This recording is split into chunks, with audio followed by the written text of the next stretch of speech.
नमस्कार दोस्तों, स्वागत है आप सभी का हमारे YouTube चैनल में। उम्मीद करती हूँ आप सभी बढ़िया होंगे। हमारे प्राचीन धर्मशास्त्रों में इस बात का स्पष्ट वर्णन है कि जब कलयुग अपने चरम पर पहुँचेगा तब इस धरती से धर्म का नाश हो जाएगा और उस समय भगवान विष्णु अपने दशम अवतार कल्कि के रूप में इस धरती पर अवतरित होकर कलयुग का अंत करेंगे और नए युग के साथ पुनः धर्म की स्थापना करेंगे।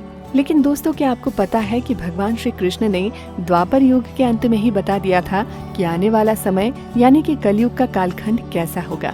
इतना ही नहीं, भगवान श्री कृष्ण ने कलयुग में घटने वाली घटनाओं के प्रतीक स्वरूप 5 कड़वे सत्य भी बताए थे, जो आज कलयुग में घटते हुए देखने को मिल रहे हैं। तो दोस्तों, कौन से हैं वो 5 कड़वे सत्य? अगर आप भी जानना चाहते हैं तो इस वीडियो में अंत तक जरूर बने रहिएगा। तो चलिए शुरू करते हैं थोड़ा फ्लैशबैक से। ये घटना महाभारत युद्ध से थोड़ा पहले की है, जब पांडवों में सबसे ज्येष्ठ युधिष्ठिर ने जुए में अपना सब कुछ गंवा दिया था। यहाँ तक कि जुए में युधिष्ठिर अपनी पत्नी और अपने भाइयों को भी गंवा बैठते हैं। बाद में जुए की शर्तों के अनुसार उन्हें वनवास के लिए जाना पड़ता है, लेकिन उससे पहले वे लोग एक बार कृष्ण से मिलते हैं और उनसे कहते हैं कि हे केशव, जुए में अपना सब कुछ गंवा देने के पश्चात अब हम 5 भाई द्रौपदी सहित वनवास के लिए जा रहे हैं। लेकिन वनवास जाने से पहले हम ये जानने के लिए उत्सुक हैं कि आने वाला युग यानी कि कलयुग का समय कैसा होगा, उस समय के मनुष्य कैसे होंगे, उस काल के लोगों के विचार कैसे होंगे और मोक्ष की प्राप्ति कैसे होगी। पांडवों के मुंह से ये सारी बातें सुनकर भगवान श्री कृष्ण थोड़ी देर सोच विचार करते हैं और फिर पांडवों से कहते हैं, पहले आप सभी वन में जाइए और वन में जो कुछ भी आपको दिखाई दे वह मुझे आकर बताइए, तब मैं आपको आपके सभी प्रश्नों के उत्तर दूंगा। उसके बाद भगवान श्री कृष्ण के कहे अनुसार 5 पांडव वन में चले जाते हैं और वन में जो कुछ उन्हें दिखाई देता है उसे देखकर वो हैरान रह जाते हैं। उन्हें अपनी आंखों पर विश्वास नहीं हो पा रहा था। कुछ समय वन में व्यतीत करने के बाद सभी वापस से भगवान श्री कृष्ण के पास लौटते हैं, लेकिन इस बार पांडवों के मस्तक पर उलझन के भाव थे और वे थोड़े परेशान नजर आ रहे थे। जब भगवान श्री कृष्ण ने पांडव की ऐसी दशा देखी तो उनसे रहा नहीं गया। भगवान ने उनसे पूछा कि आप सभी के सोच विचार में मग्न हैं, हमें बताएं, अगर संभव हुआ तो हम उसका तत्काल समाधान करेंगे। भगवान श्री कृष्ण के मुंह से ये बात सुनकर पांडुपुत्र धर्मराज युधिष्ठिर ने हाथ जोड़कर कहा, हे केशव, हमारे मन में उठ रही शंकाएं वन में दिखाई दिए उन दृश्यों को लेकर है जिसकी कल्पना हमने स्वप्न में भी नहीं की थी। इस पर भगवान श्री कृष्ण कहते हैं कि आप सभी एक एक करके विस्तार से हमें बताएं कि आपने वन में क्या देखा।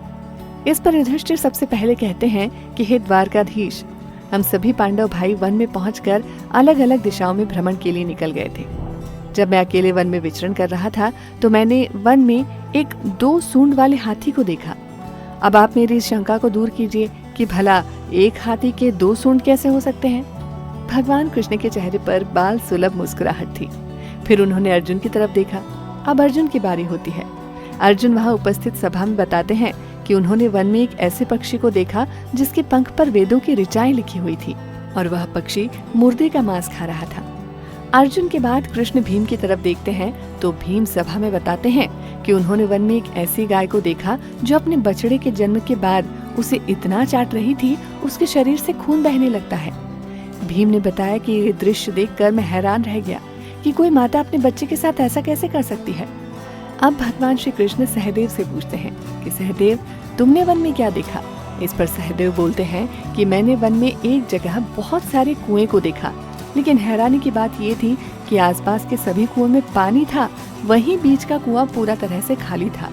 बीच का कुआं बाकी सभी कुओं से ज्यादा गहरा भी था, फिर भी उसमें पानी नहीं था। ऐसा कैसे संभव है। इसके बाद नकुल सभा में बताते हैं कि जब वो वन में भ्रमण कर रहे थे तब उन्होंने एक भारी चट्टान को पर्वत से लुढ़कते हुए देखा। वो चट्टान रास्ते में न जाने कितने ही विशाल वृक्षों और शिलाओं से टकराती है, लेकिन उसे कोई रोक नहीं पाता। पर अंत में एक अत्यंत छोटे पौधे के स्पर्श से वह चट्टान रुक जाती है। अब सभी भाइयों की बातें सुनने के बाद युधिष्ठिर भगवान कृष्ण से कहते हैं कि हे वसुदेव, हम भाइयों ने जो कुछ भी वन में देखा वो सारा वृत्तांत आपको बता दिया। अब आप हमारी शंकाओं को दूर करते हुए इन सभी दृश्यों का अर्थ बताइए। इस पर भगवान कृष्ण युधिष्ठिर से कहते हैं कि धर्मराज, जैसा कि आपने बताया कि आप 2 सूंड वाले हाथी को वन में देखकर सोच में पड़ गए हैं, लेकिन इसमें हैरान होने वाली कोई बात नहीं है, क्योंकि कलयुग में ऐसे लोग ही राज करेंगे जो बोलेंगे कुछ और करेंगे कुछ और। उनकी कथनी और करनी में भारी अंतर होगा। उनके मन में कुछ और होगा और उनके कर्म उससे अलग ही होंगे। ये लोग वंचित और निर्धन वर्ग के लोगों का शोषण करने का एक भी मौका हाथ से नहीं जाने देंगे। ये बस अपने हित की ही बात सोचेंगे। अब भगवान श्री कृष्ण अर्जुन से कहते हैं कि पांडु पुत्र अर्जुन, तुमने वन में एक ऐसे पक्षी को देखा जिसके पंखों पर वेद की ऋचाएं लिखी हुई थी, लेकिन वह पक्षी एक मुर्दे का मांस खा रहा था। तो इस दृश्य का अर्थ ये है कि कलयुग में ऐसे ही लोग होंगे जो कहने को तो विद्वान और ज्ञानी पुरुष कहलाएंगे, किंतु उनका आचरण राक्षसी होगा। उनके मन में यही होगा कि जल्दी किसी की मृत्यु हो और उसकी संपत्ति के स्वामी वो स्वयं बन जाए। कलयुग में मनुष्य के लिए सबसे ऊपर धन और संपत्ति होगी और बस कुछ गिने चुने व्यक्ति ही वास्तविक संत होंगे। इसके अलावा कलयुग में अधिकतर मनुष्य अपने लोगों को ही ठग कर आगे बढ़ने के प्रयास में होंगे। अर्जुन के द्वारा देखे गए दृश्य का अर्थ समझाने के बाद भगवान श्री कृष्ण भीम से कहते हैं कि हे भीम, जैसा कि आपने देखा है, गाय अपने बछड़े को इतना चाटती है कि उसके बछड़े के शरीर से खून आने लगता है। ठीक उसी तरह कलयुग का मनुष्य भी अपनी संतान पर इतना प्रेम लुटाएगा कि उसके बच्चे का विकास रुक जाएगा। एक माता की ममता अपनी संतान को मोह माया और संसार में इस तरह बांध कर रख देगी, उसके बच्चे का जीवन नष्ट हो जाएगा। अगर किसी का बेटा घर द्वार छोड़कर साधु बनेगा तो हजारों व्यक्ति उसके दर्शन को जाएंगे, किंतु यदि अपना बेटा साधु बनेगा तो वो रोएंगे, विलाप करेंगे कि मेरा बेटा गलत रास्ते पर चला गया। दोस्तों, यहाँ भगवान श्री कृष्ण जीवन की वास्तविकता को बताते हुए कहते हैं, मनुष्य को यह समझना होगा कि तुम्हारे पुत्र तुम्हारे नहीं बल्कि उनकी पत्नियों की धरोहर है, और तुम्हारी पुत्रियां उनके पतियों की, और तुम्हारा ये शरीर मृत्यु की धरोहर है और आत्मा परमात्मा की धरोहर है। भीम की जिज्ञासा को शांत करने के बाद श्री कृष्ण सहदेव से कहते हैं, जैसा कि तुमने वन में देखा, एक साथ कई कुएं थे, लेकिन सिर्फ बीच वाला कुआं ही खाली था।